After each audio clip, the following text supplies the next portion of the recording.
In this video, we're going to review how to change the blades in the slice seam rippers, both the manual 10596 and the auto retract 10597.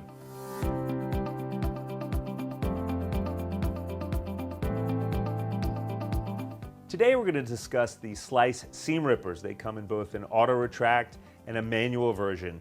They by default come with the rounded tip blades. All of our handles come by default with a rounded tip blade, and we do offer a pointed tip blade as an option as well. These handles are ambidextrous by design, so you don't have to worry about configuring them for left-handed or right-handed. We do offer an auto retract version and a manual version, and I'd like to show you both of those versions now. The manual retract requires you to extend the slider button to expose the blade. You must manually retract the blade as well with that same slider button. Conversely, the auto retract version of the seam ripper requires you to always hold the handle and the slider button in the out position in order to expose the blade. As soon as I let go of that slider button, it will automatically retract back into the housing, hence the name auto retract. This is an added level of safety. All of our auto retracts are like this. You must hold the handle and the slider button out in order to execute the blade while you're using it.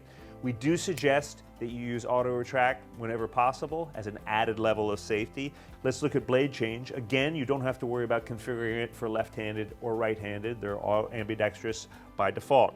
In order to change the blade, you have to retract the blade into the housing before you can replace it. So in the case of the manual, you need to manually pull the blade back and pull the blade cover off like that, expose the blade again, remove it from the blade carrier, put the new blade in, and make sure it lines up with the tab on the blade and the blade carrier, manually move the blade back and replace the cover.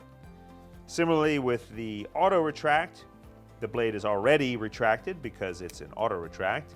You remove the cover like that, you expose the blade, pull it from the housing, put the new blade in, make sure the notch of the blade matches with the notch in the blade carrier, let go of the slider button, replace the cap, and you're back in business.